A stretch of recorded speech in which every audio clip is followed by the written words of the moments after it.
Salut les artistes, comment ça va aujourd'hui? Bienvenue pour une nouvelle vidéo et aujourd'hui les amis on va parler de Fast and Furious X, Fast and Furious 10, enfin je sais pas comment on le dit, mais en tout cas c'est le 10e volet de la grande saga Fast and Furious. Donc comme personnage principal, phare, iconique à la tête d'affiche, c'est Dominic Toretto, joué par Vin Diesel. Donc voilà, avant de commencer, je vais vous rappeler un peu l'histoire à la base de ce qu'est Fast and Furious. Dominic Toretto, un ex-prisonnier de la prison de Lompoc, qui est désormais pilote de course de rue. Il est entouré de ses potes qu'il considère comme sa famille, composée de Litchi, Vince, Jesse, Léon et de sa sœur Mia Toretto. Un nouveau venu veut se joindre à cette bande, Brian Earl, Splinter. Mais pour des raisons différentes de celles des courses de rue, Brian se nomme en réalité Brian O'Connor et fait partie de la police de Los Angeles. Donc en gros voilà, c'est un flic qui infiltre justement cette bande de potes qui font de la course urbaine, quelque chose qui est interdit à Los Angeles. Et en fait, il a été missionné pour infiltrer ce groupe parce qu'en fait, il était censé infiltrer ce groupe de potes parce qu'il a été choisi pour enquêter sur des attaques de camions. Et les principaux suspects de cette attaque de camions, c'est la famille de Dominic Toretto. Mais au fur et à mesure de l'histoire de l'intrigue, il se lie d'amitié avec Toretto et tombe amoureux de sa petite sœur Mia Toretto. Donc c'est une histoire policière, d'amour, d'action, donc il y a ces trois thèmes mélangés, ce qui donne Fast and Furious 1, qui est selon moi le meilleur Fast and Furious de toute la saga Fast and Furious, avec le 2, et aussi avec le 2 c'est la découverte du personnage de Roman Pierce, très drôle, c'est le personnage drôle de l'histoire, et aussi le 5, le 5 on va en parler un peu plus tard, mais pour moi c'est une pépite du film d'action.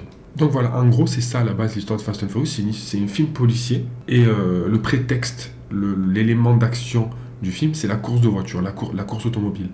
Mais je trouve qu'au fur et à mesure des films, ça je pense que vous allez être d'accord avec moi, si vous n'êtes pas d'accord, ou si vous êtes d'accord, dites-le moi en commentaire, je me ferai un plaisir de débattre avec vous. À la base, c'était un film policier et un film d'action. Au fur et à mesure, je me suis rendu compte que plus les films passaient, plus les années passent, et en fait, ça devient plus un film d'action, ça devient un film de science-fiction. L'action est ultra démesurée, et voilà, c'est même plus de l'action en fait, c'est un film de science-fiction. Voilà, franchement, j'ai pas d'autres mots à dire que ça. Mais au début, ça me dérangeait un peu. Au fur et à mesure des années, j'ai grandi, j'ai pris en maturité. Je me suis rendu compte que en fait, Fast and Furious, c'est ça en fait, c'est de l'action démesurée, c'est de l'action caricaturée, et moi, ça me dérange pas au final, parce qu'en fait, à part Fast and Furious, il n'y a pas vraiment d'autres films américains qui proposent ce genre d'action. Et franchement, ça fait plaisir. Je me dis, en fait, quand je vais voir Fast and Furious, je me dis, je vais voir de l'action irréalisable. Genre, c'est pas possible, en fait. Dans la base de Fast and Furious 10, quand la voiture de Toretto, elle saute et elle récupère elle est accrochée par 2 hélicoptères, après, elle fait exploser 2 hélicoptères, ça, c'est pas possible dans la vraie vie. Mais je me dis, vu que c'est pas possible dans la vraie vie, en fait, c'est possible au cinéma. C'est ça qui est bien avec le cinéma, c'est qu'il rend possible quelque chose qui est irréalisable dans la vraie vie. Et c'est pour ça que je kiffe la saga Fast and Furious. Quand je vais voir un film, je me dis je vais voir un film à je sais pas combien de millions de dollars pour en prendre plein les yeux. Mais comme je disais dans la vidéo précédente, je mets mon cerveau off parce que je me dis que c'est pas très terre à terre, c'est lunaire. Carrément le truc, ils sont même allés dans l'espace dans Fast and Furious 9 pour vous dire à quel point que c'est lunaire. Mais bon voilà, mon avis sur la saga Fast and Furious, je kiffe parce que c'est un méchant film d'action, c'est un pur divertissement. Mais voilà, par contre les amis, je sais que je vais me faire des ennemis. Mais pour moi, le pire Fast and Furious de l'histoire du cinéma, c'est Tokyo Drift, Fast and Furious 3. J'ai pas aimé. On te présente un premier Fast and Furious où il y a des personnages attachants. On sait pas si on est pour Toretto ou pour O'Connor. Et le 2, il nous présente un nouveau personnage, Roman Pierce, avec de la pure course. Et le 3, il n'y a plus le même casting. Ça se passe à Tokyo. Il fait pratiquement tout en nuit dans le film. Je trouve que c'est mal fait. Ok, c'est un film de course. Franchement, là, ils l'ont pris au pied de la lettre. C'est un film de course avec des voitures tunées et tout, c'est trop bien. Mais moi, j'ai pas aimé le personnage principal en fait. Ça m'a dérangé. L'acteur, je le connais pas. Franchement, je le connais pas. Moi, je l'ai connu que dans ce film. Je le supporte pas cet acteur. Je sais pas, sa tête, elle me revient pas. Parce qu'au début, ils te mettent un Brian O'Connor, ils te mettent un Paul Walker, paix à son âme, bien sûr. Ils te mettent un Paul Walker beau gosse, charismatique, un bon acteur. Il jouait bien en fait. Et d'un coup, ils te mettent cet acteur. Moi, j'ai vu une grosse différence. Je pense que le fait que j'ai pas aimé, l'une des raisons pour laquelle j'ai pas aimé Tokyo Drift, c'est le choix de l'acteur, je pense. Mais voilà. Moi, je suis pas fan de Tokyo Drift, franchement. Mais tout le reste, j'ai kiffé. Donc désolé pour ceux qui ont kiffé Tokyo Drift. On en parle de Fast and Furious 5, les amis, qui est l'un de mes préférés de toute la saga. En fait, Fast and Furious 5, c'est là où il y a la première apparition de Hobbs, Monsieur Hobbs, Luke Hobbs, joué par The Rock.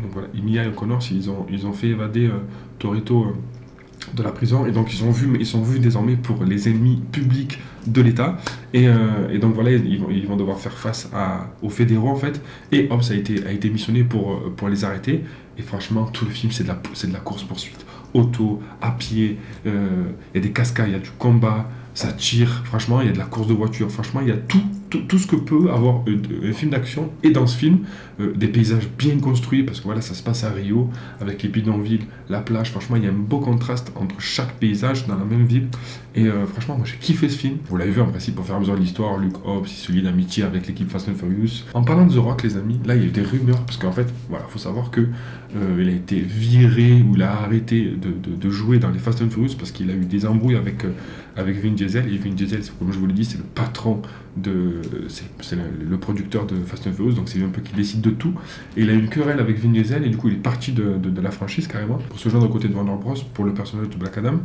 Black Adam il n'a pas fait un grand succès, James Gunn il a pas viré, il a eu une discussion avec The Rock comme quoi ils allaient arrêter ce personnage là pour l'instant, mais en tout cas, donc là, des rumeurs qui disent que The Rock va potentiellement revenir dans Fast and Furious 11, donc voilà, ils se sont embrouillés, et plus tard, voilà, de l'eau ont coulé sur les ponts, et Vin Diesel lui a reproposé de venir dans le film. Il a refusé pour le 10, carrément. The Rock, il a clairement refusé pour le 10, mais on ne sait pas, peut-être qu'ils ont fait des screen tests, enfin ils ont fait des reshoots, et peut-être qu'il va y être à la fin, on ne sait pas. Mais en tout cas, il a refusé pour le 10, mais là, il a encore proposé le scénario du 11, auquel il n'était pas trop chaud, The Rock, il n'a pas été très emballé par le scénario. Et selon les dires, selon les rumeurs, il devrait mourir dans une scène du film, pour ensuite être ressuscité en tant que IA et être la voix off, enfin la voix de la voiture de Toretto. Ça devient le MCU ce film, franchement là je sais pas quoi dire. Mais voilà, donc il dit, The Rock, je n'aime pas vraiment l'idée de mourir à l'écran, et j'ai promis à mes enfants que jamais ça n'arriverait au cinéma. J'avais en tête des tonnes d'histoires pour ce fantastique personnage. J'étais un homme, un père, un ami, un amant qui représentait magnifiquement la résilience de l'espèce humaine. Le transformer en IA de voiture n'était pas dans mes plans. Comment envisager ça alors que mon corps est mon outil de travail? Ça, franchement, avec le corps qu'il a, encore, c'est son outil de travail. Mais j'ai aussi appris à accepter ce que la vie m'offre. Black Adam a été un moment de bascule dans ma vie et ma carrière. J'ai ressenti le besoin de revoir mes priorités. Donc voilà, il a kiffé jouer le personnage de Black Adam. Il a même pris encore plus de muscles pour ce rôle-là. Le film n'a pas fait grand succès. Bon, après, c'est normal, je pense qu'il a été sorti au mauvais moment, parce qu'entre-temps, James Gunn est revenu chez Warner Bros. DC Comics, c'est bordel en ce moment. Et moi, j'ai vraiment apprécié le film parce que je l'ai sorti de son contexte, vraiment. Je n'ai pas pris en compte tout ce bordel-là. Donc tout ça pour vous dire que moi, je me languis de voir Fast and Furious 10. Moi, je pense que ça va être un grand succès. Le budget du film est de 340 millions de dollars, sachant que Fast and Furious 9 a rapporté plus de 726 millions de dollars. Donc moi, je pense qu'en termes de budget, en termes de recettes, ils n'ont pas de souci à se faire. Mais est-ce que la question qu'il faut se poser, parce que ce qui ramène les recettes du film, c'est nous, les spectateurs, est-ce que le 10 va nous convaincre, en fait? Ok, la bande-annonce est dessus, franchement, c'est trop bien monté, c'est trop bien réalisé, la musique choisie est trop bien, je trouve que historiquement ça le fait, mais c'est qu'une bande-annonce, c'est pas le film. Est-ce que, quand on va y voir le film, ça va nous convaincre, sachant que, ouais, je vous ai pas parlé du personnage joué par Paul Walker, paix à son âme. Je ferai une vidéo spécifique sur Fast and Furious, notamment sur la technologie utilisée pour ressusciter, entre guillemets, Paul Walker. Donc ça, on en reparlera plus tard, mais en tout cas, le fait que ce personnage-là de Brian O'Connor soit absent, donc il sera dans Fast and Furious 10, mais nous, dans nos cœurs, on sait qu'il n'est pas là, en fait. Donc c'est joué par son frère, c'est pas lui qui joue, parce qu'il est décédé. Mais donc ça joue dans le nombre d'entrées, malheureusement, parce que la plupart des gens, et moi j'en fais partie, on va voir un film pour son histoire, pour son scénario, mais aussi parce qu'on retrouve des acteurs qu'on kiffe. Et c'est pour ça qu'en fait, ils choisissent des gros acteurs, les producteurs. Donc voilà, il n'y a pas The Rock, il n'y a pas Paul Walker, il y a Vin Diesel, ça c'est normal, c'est son film, c'est son petit bébé.